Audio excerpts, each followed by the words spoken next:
Look at the chicken pecking at the ground in your backyard.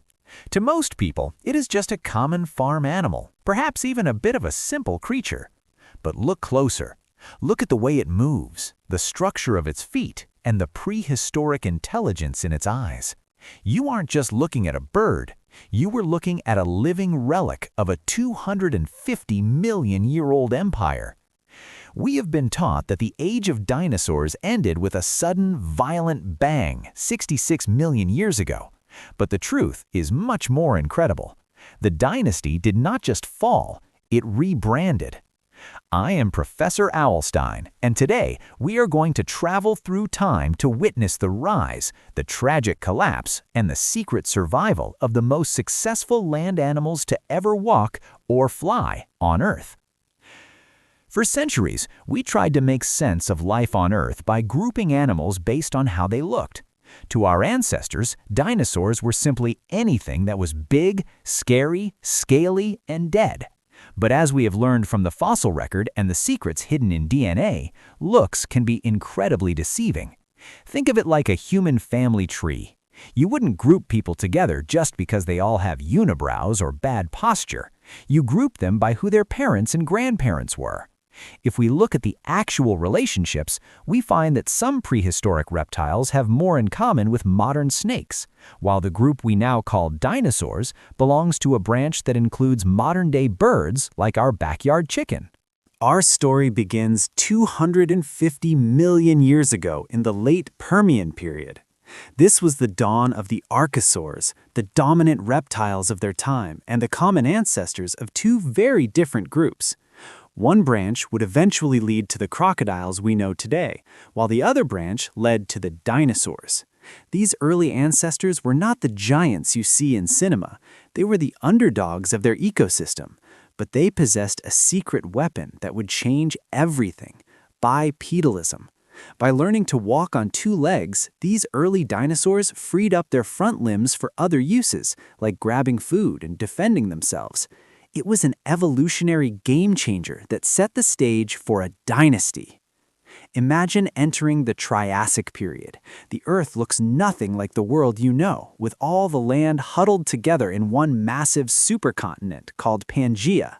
The climate is hot, dry, and harsh, with no polar ice caps to cool the planet. In this world, the dinosaurs were still small. Take the Eoraptor, one of the earliest to emerge. It was barely the size of a dog, weighing only about 10 kilograms.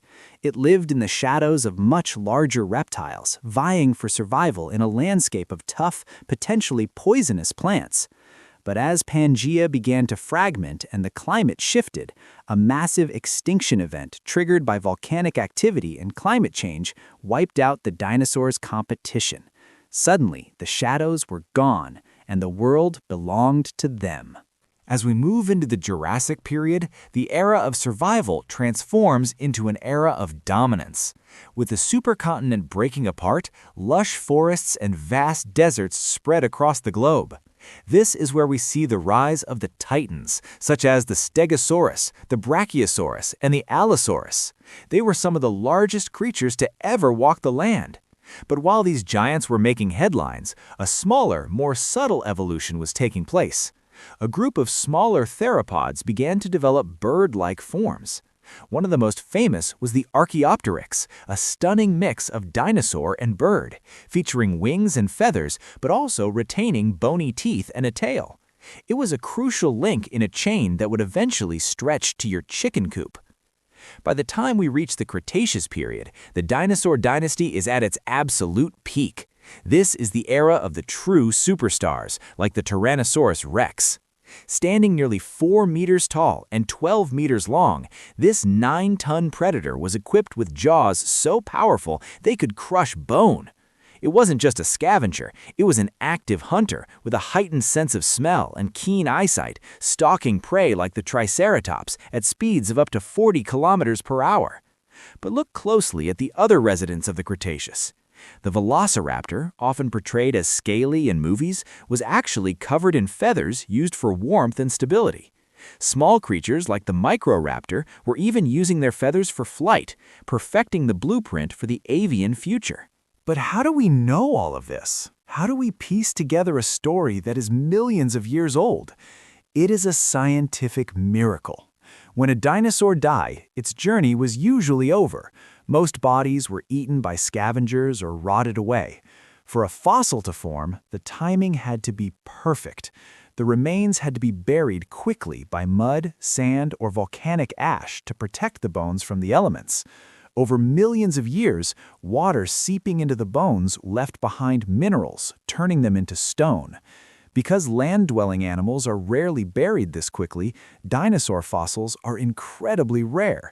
In fact, 99% of the fossils we find are from marine animals like shellfish and sharks. Sometimes the Earth captures a moment of pure drama. In the deserts of the past, a protoceratops and a velociraptor were locked in a life-or-death struggle when a sand dune suddenly collapsed on top of them. Their fossils show them frozen forever in their fighting poses. In another tragic scene, a feathered dinosaur named Cetipodi was sitting on its nest of eggs when a sandstorm buried it alive.